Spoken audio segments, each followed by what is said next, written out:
जन ॐ तप ॐ सत्यम् ॐ तत्सवितुर्वरेण्यं भर्गो देवस्य धीमहि धियो यो नः प्रचोदयात्। ॐ आपो ज्योतिरसोऽमृतम् ब्रह्म भूर्भुवः स्वरो। आज सुभाष की फौज को कूच करना है दिल्ली की तरफ, और लोग बेसब्री से इंतजार कर रहे हैं अपने कमांडर इन चीफ का आदेश। और कमांडर इन चीफ छटपटा रहा है मन के अंदर कि यदि फौज को मैं कूच करके आगे ले जाना है तो कम से कम इतनी रसद चाहिए, उसके लिए कम से कम इतना पैसा चाहिए, कम से कम इतना सोना चाहिए, कम से कम इतनी कोई तैयारी चाहिए। वो पूरी नहीं है। रंगून के लोगों ने कहा कि सुभाष, तुम जिस पवित्र संकल्प को पूरा करने जा रहे हो, हम भी अपना तन मन धन दे करके, जो तन और मन दे सकते थे तो साथ चल पड़े, जो धन देने वाले थे उन्होंने अपनी तिजोरियां खोल दी, जिसके पास जो सोना था ला करके इकट्ठा किया। सुभाष को एक तराजू पर बैठाया और दूसरे तराजू पर सोना रखा। देखते देखते पलड़ा दोनों बराबर होने लगे, लेकिन पूरी तरह बराबर नहीं हो पाए। और रंगून की जनता को ये मन ही मन बहुत बुरा लग रहा था कि हमने तो सोचा था हम बराबर तोल करके सोना दे देंगे, सुभाष के वजन के बराबर थोड़ी सी कमी रह गई। तोले 2 तोले का सोना और चाहिए, कहां से लाए, कौन लाए? उस समय भीड़ को चीर करके सुबकती रोती आंसुओं को पोंछती हुई मेरी एक मां आती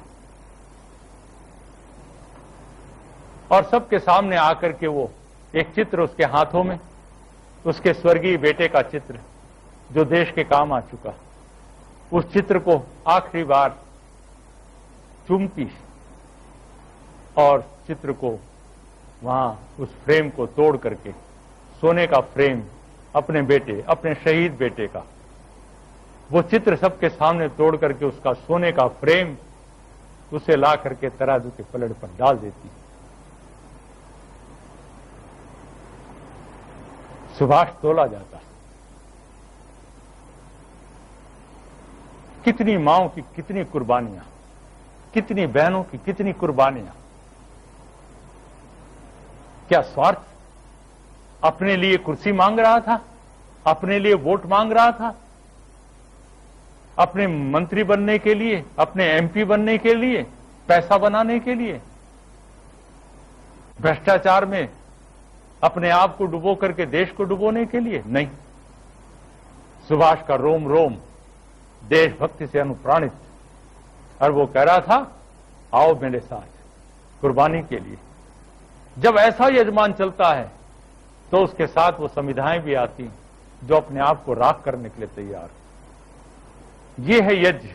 सुभाष ने एक यज्ञ करके दिखाया, और उसमें आहुति देने के लिए वो मां आई, बूढ़ी मां, जिसने अपने बेटे के चित्र के फ्रेम को भी उस यज्ञ में समिधा बना करके डाल दिया। जब छत्रपति शिवाजी को जरूरत पड़ी रणबांकुरों की, तो ओवर टाइम और बोनस का कोई इंतजाम नहीं था। उसके साथ चलने वाले सिपाही थे, सिर पर कफन बांध करके चलने वाले सिपाही। एक ऐसा ही वीतराग सन्यासी आया आज से 125 साल पहले। 125 साल पहले जब उसने आर्य समाज की स्थापना की और कहा मैं दुनिया के अंदर मानव मात्र का उपकार करने के लिए, संसार का उपकार करने के लिए यज्ञ करना चाहता हूं, एक संगठन बनाना चाहता हूं। उस संगठन का नाम कोई मेरे नाम पर नहीं होगा, वो कोई दयानंद का अपना पंथ नहीं होगा, वो मेरे गुरुडम के लिए नहीं होगा। दुनिया में लोग आते हैं, अपने नाम पर पंथ चला देते हैं, अपने नाम पर संप्रदाय चला देते हैं, अपने आप को ईश्वर का अवतार बता देते हैं, और लोग अपनी जिंदगी में अपने आप को पुजवाते हैं, बाकायदे पुजवाते हैं, और ये कहते हैं गुरुर ब्रह्मा गुरुर विष्णु गुरुर देवो महेश्वरा। अरे मैं तुम्हारा गुरु हूं, आओ मैं तुम्हें मुक्ति दिलाऊंगा, मैं तुम्हारे मोक्ष का मार्ग प्रशस्त करूंगा, मैं तुम्हें इस प्रकार का कोई मंत्र दे दूंगा, चुपचाप तुम्हारे कान में, बताना मत किसी को, बताओगे तो गड़बड़ हो जाएगा। चुपचाप ये रहस्य बना करके रखते हैं। कहते हैं चुपचाप ले लो मेरे से नाम ले लो, मंत्र ले लो, तुम्हारा उद्धार हो जाएगा। बस गुरु की भक्ति करना, गुरु के सामने आकर के समर्पित हो जाना, कोई तर्क नहीं वितर्क नहीं, सारी शंकाएं दूर करके समर्पित हो जाओ, आंख बंद करके पूरी श्रद्धा अंधश्रद्धा के साथ गुरु को सौंप दो अपना सब कुछ, और देखो गुरु तुम्हारा पूरा जिम्मा ले लेगा। ऐसे गुरु रुपए में दर्जन के भाव से आजकल बाजार में पैदा हो रहे हैं, गुरुडम चल रहा है। लेकिन उस देदीप्यमान सन्यासी ने, वेदों का अद्वितीय विद्वान गुरु विरजानंद के चरणों में बैठ करके जिसने वेद के उन सारभूत अर्थों को स्वीकार किया, ग्रहण किया, उस आदित्य ब्रह्मचारी ने किसी गुरुडम के प्रचार के लिए नहीं, कोई नया संप्रदाय और पंथ तलाशने नहीं, कोई दयानंदवाद शुरू करने के लिए नहीं, उसने कहा परमात्मा की वेदवाणी का मैं पुनरुद्धार करना चाहता हूं। और उस वेद की वाणी पर लोगों ने कब्जा किया हुआ, लोग उस पर सांप की तरह कुंडली बना करके बैठ गए। कहते हैं तुम नहीं पढ़ सकते, तुम नहीं पढ़ सकते, तुम सुन नहीं सकते, तुम इसको सुनोगे। सुन लिया यदि तुमने, किसी औरत ने सुन लिया, किसी शूद्र ने सुन लिया, छोटी जात के लोगों ने सुन लिया, तो मामूली अपराध नहीं होगा, बहुत भयंकर अपराध होगा। वेद का मंत्र, परमात्मा की वाणी, पवित्र वाणी, अपवित्र लोगों ने, नीच लोगों ने, अछूत लोगों ने सुन लिया तो क्या होगा? कान में शीशा घोल करके, गरम गरम शीशा कान में घोल करके डाल दिया जाएगा। और यदि कहीं जीभ से उच्चारण कर दिया पवित्र वेद का मंत्र अपवित्र लोगों ने, अछूत लोगों ने, तो वो जिह्वा छेदन कर दिया जाएगा, काट दिया जाएगा। और यदि इन छोटी जात के लोगों ने किसी को धोखा देते देते देते उस वेद के मंत्र को हृदय में धारण कर लिया, तो उसका हृदय छेदन करके उसको मौत के घाट सुला दिया जाएगा।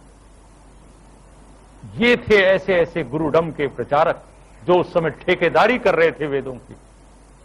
महर्षि दयानंद ने एक ठोकर मार करके ऐसे लोगों की ठेकेदारी को हटा दिया और कहा भाग जाओ यहां से, समीचरो, तुम्हें किसने बना करके भेजा है ठेकेदार? परमात्मा की सृष्टि में प्राणी मात्र के कल्याण के लिए, मानव मात्र के कल्याण के लिए, यथे माम वाचम कल्याणी मां वदानी जनेभ्य, मानव मात्र के लिए कल्याणी वाणी दी गई थी, वेद की वाणी, और तुम इसके ठेकेदार बन गए। तुम कहते हो ये नहीं पढ़ सकता, ये नहीं सुन सकता, ये नहीं धारण कर सकता, और भगा दिया उन्हें। और सबके लिए, मानव मात्र के लिए, नीच से नीच कहे जाने वाले बच्चे और बच्ची के लिए, मानव मात्र के लिए, हर संप्रदाय के व्यक्ति के लिए, हिंदू, मुसलमान, जैन, बौद्ध, बहाई, सबके लिए दरवाजे खोल दिए। का पढ़ो, सुनो, देखो, तुम्हारे कल्याण के लिए बातें लिखी हैं। लोगों ने उन पर आक्रमण किए। ये तो हमारी दादागिरी, हमारी ठेकेदारी को बंद कर रहा है ये। हम इसी के भरोसे तो उल्टी सीधी बातों को भी वेद वाक्य कह देते थे।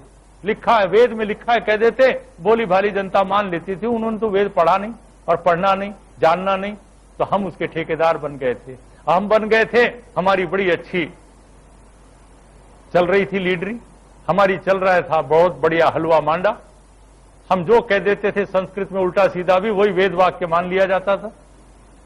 ये थी ठेकेदारी जो हजारों हजारों साल चली, और ऐसे चली कि ब्राह्मणों को ब्राह्मण होने के लिए ब्राह्मणत्व की दीक्षा लेने की कोई जरूरत नहीं थी। वो तो ब्राह्मण के घर में पैदा हो जाते इतने मात्र से।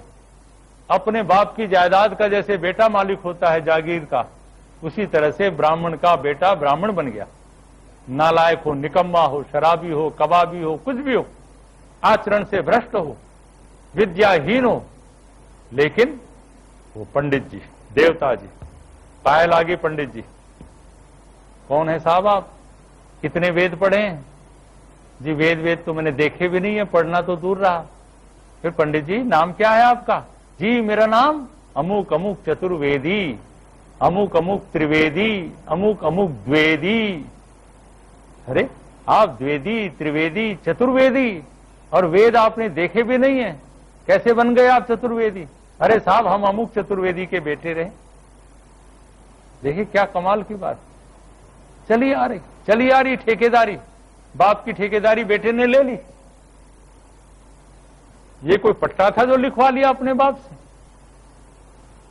तो ये जन्मना जातिवाद निकला। जब वेदों को भ्रष्ट किया गया और जन्मना जातिवाद की धारा फूटी, तो वेद का पढ़ना पढ़ाना लोगों ने छोड़ दिया, कोई जरूरत भी नहीं रह गई थी।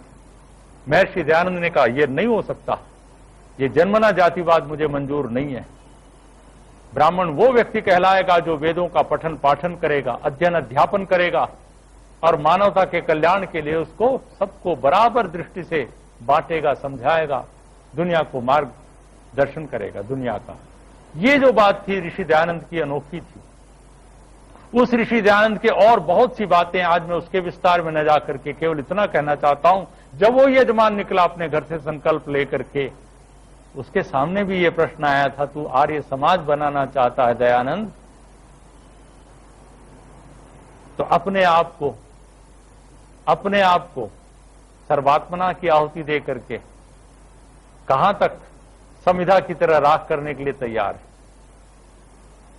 ये सवाल उसके सामने भी आया और तब ऋषि दयानंद को यह फैसला करना पड़ा कि मैं अपने लिए कुछ नहीं, इदं न मम, मैं जो कुछ कर रहा हूं मानवता के कल्याण के लिए, आर्य समाज की स्थापना कर रहा हूं। तो उनको जब बैठा करके बंबई की काकड़बाड़ी आर्य समाज में 7 अप्रैल 1875, आज से 125-26 साल पहले जब लोग इकट्ठे हुए, उनसे कहा आप आर्य समाज की स्थापना कर रहे हैं, ये बताइए इसका मुख्य उद्देश्य क्या है, इसका पर्पस क्या है, ऑब्जेक्टिव क्या है, क्यों बना रहे हैं ये संगठन? तो महर्षि दयानंद कहते हैं संसार का उपकार करना इस समाज का मुख्य उद्देश्य। संसार का, ये नहीं कहा हिंदुओं का, ये नहीं कहा भारतीयों का, ये नहीं कहा गुजरातियों का, ये नहीं कहा ब्राह्मणों का, ये नहीं कहा इसका या उसका, कहा मानव मात्र का, प्राणी मात्र का उपकार करना इस समाज का मुख्य उद्देश्य है।